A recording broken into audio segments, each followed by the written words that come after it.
Il Napoli, il campione d'Italia, mette le mani sul suo quarto scudetto e innanzitutto complimenti, bravi, si dice assolutamente sì!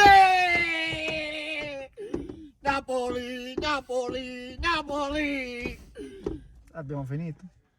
Forza Napoli, Napoli! Vede se mi puoi rompere la mano. Napoli, Napoli! Siamo i campioni d'Italia, come fa Dumfries? Ciao bello, ciao! Non piangere, bello! Complimenti. Non piangere, bello!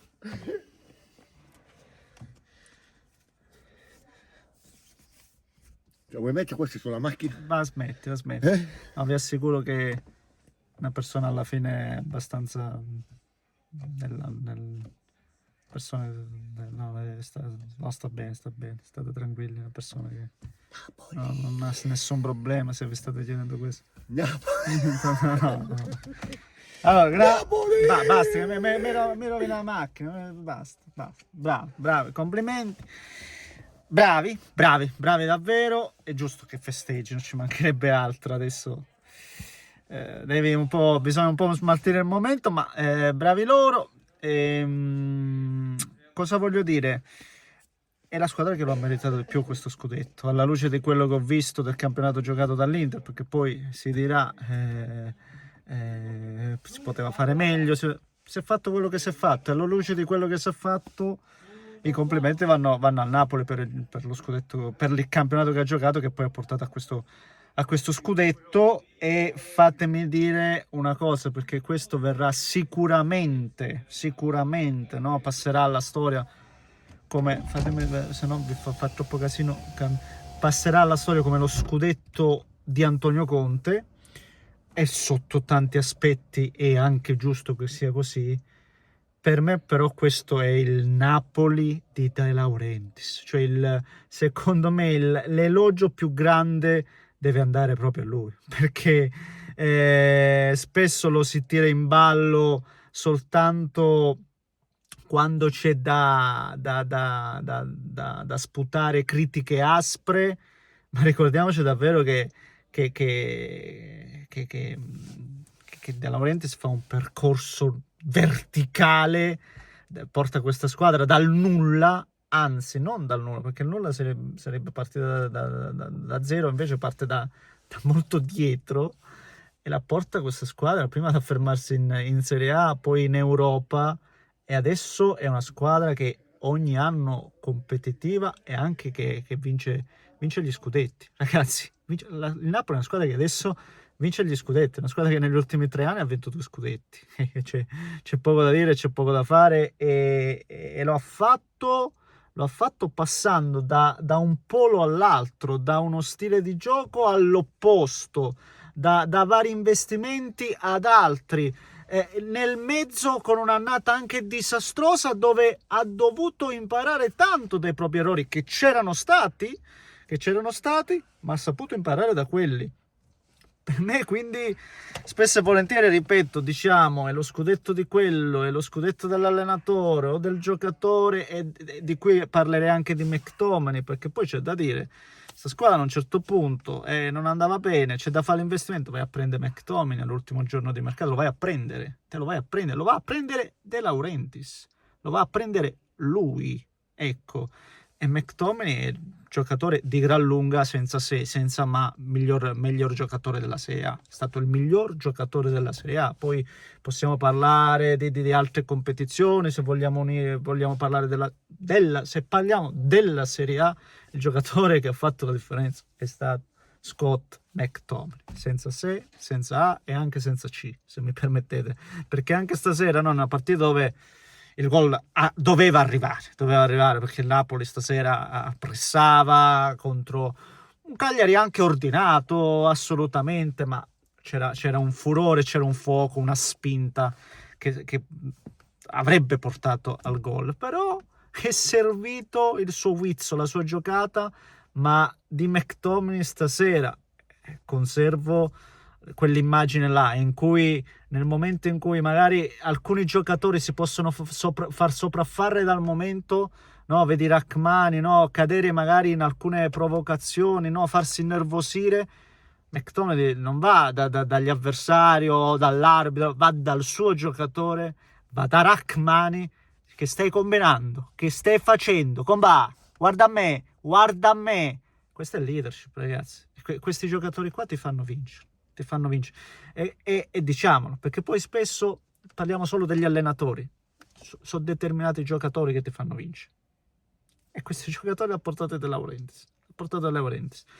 L'altra cosa che voglio dire, visto che si parla del Napoli come una squadretta da 4 soldi che vincerà il campionato con Ciccio Formaggio, per scelta tecnica il Napoli parte con Neres sempre in panchina, sempre. Tu c'hai un giocatore sempre in panchina, scelta tecnica. Quindi se parliamo di una squadra che si è giocata questo campionato nel giro di 38 giornate, e questo è giocato il Napoli in questa stagione, 39 se ci mettiamo, o 40 se ci mettiamo le 2 di Coppa Italia, perché ha fatto anche le qualificazioni alla Coppa Italia col Modena se non sbaglio. Questa rosa era più che attrezzata, con uno zoccolo duro di 7-8 titolari che avevano vinto lo scudetto, ripeto, con investimenti anche importanti. Lo stesso Lukaku, e qui vado a dare dei meriti a Conte e al suo lavoro senza ombra di dubbio, perché non va mica sminuito, assolutamente no, ma non va neanche fatto passare come l'unico motivo, no, della vittoria, assolutamente no. Lukaku che finisce comunque la stagione, una stagione che possiamo parlare, possiamo discutere, con 14 gol e con 10 assist, cioè con 24 partecipazioni e realizzazioni, 24 giocate che ti portano a un gol. E il Napoli non è che ne ha segnati 100 di gol stagionali, quindi sono numeri importanti se li parametriamo al sistema di gioco del Napoli. Per cui è una vittoria che ci sta, quella di Napoli, ripeto, complimenti ancora, complimenti a loro e ripeto, De Laurentiis ha portato questa squadra a giocarsi, ad affermarsi a questi livelli. Adesso il Napoli è veramente una squadra che compete per questi livelli, compete a questi livelli. Attenzione, il Napoli andrà avanti senza o meno di Antonio Conte in futuro, perché adesso di quello che si parlerà in questi giorni è questo, il futuro di Conte. Il Napoli ha dimostrato di poterlo vincere con Spalletti, di poterlo vincere dopo un'epurazione, di poterlo vincere anche dopo un 10° posto. Il Napoli di Spalletti ha dimostrato tutto ciò, perché di stagioni sbagliate, scusate, il Napoli di De Laurentiis, mica ho detto di Spalletti, il Napoli di De Laurentiis di stagioni sbagliate ne ha avute poche, veramente ne ha avute poche, forse una di stagione davvero sbagliata, e lo ha fatto sempre con i conti a posto, le cose fatte bene. Quindi può essere antipatico, potete dire quello che vi pare, ma De Laurentiis sa quello che fa, poche chiacchiere e poche storie. Complimenti a loro. Da interista c'è molto rammarico, perché come ho sempre detto, ribadisco, netto dei tantissimi meriti del Napoli, l'Inter poteva fare meglio. L'Inter ha fatto un campionato sufficiente per andare in Champions, e quindi anche per giocarselo questo scudetto, ma se avesse fatto qualcosa di più si poteva. Ho la sensazione che si poteva, però con i se e con i ma c'è poco da dire, c'è poco da fare. La beffa stasera, un po' l'ho guardata, no, col tablet, perché la partita era un po', il focus era un po' sul Napoli, l'ho guardata. La beffa per me stasera è che segna Correa dribblando un avversario, cioè tutto quello che è mancato in alcune partite, il giocatore che ti fa la giocata, quindi segna Correa saltando l'avversario. Mi sembra quasi la beffa oltre il danno, cioè nella serata in cui contava praticamente nulla, arriva poi quella giocata, quella tipologia di giocata che è mancata praticamente in tante partite per l'Inter. Sono contento però del gol di De Vrij, serio, veramente preciso e maniacale. Ma va bene, ancora di nuovo complimenti a Napoli, complimenti ai tifosi, complimenti, bravi, festeggiate, celebrate, divertitevi, perché è giusto che sia così. Adesso per noi interisti guardiamo avanti, cioè smaltiamo questa delusione, perché dobbiamo viverla come delusione. Non facciamo neanche gli ipocriti. No, non è successo. No, è successo. Non facciamo gli ipocriti. È successo. È successo, perché la sensazione di averlo cestinato questo scudetto, perché poi alla fine si poteva... quindi è successo, però smaltiamo questo, guardiamo alla finale e trasformiamo questa stagione comunque da sognatori, trasformiamola in qualcosa di bello, e per favore invece no, non trasformiamola di certo in un incubo, perché poi c'è anche un po' questo rischio, c'è. Ma non voglio assolutamente pensarci. Ragazzi, signori miei, un grande abbraccio. Se volete, non l'ho detto all'inizio video, ma stasera non ero proprio nelle condizioni.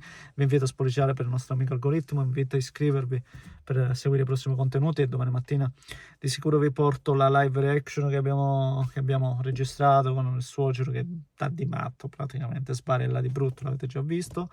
E poi cosa vi volevo dire? E ci sarà sicuramente il video domani, dove proviamo un po' a valutare, a sentire un po' quello che diranno allenatori stasera, lato Inter, lato Napoli, soprattutto con Conte. Vediamo un po'. Arriviamo domani, come al solito. Un grande abbraccio da Neschio, buonanotte signori miei, anzi buon divertimento soprattutto ai tifosi del Napoli. Un grande abbraccio.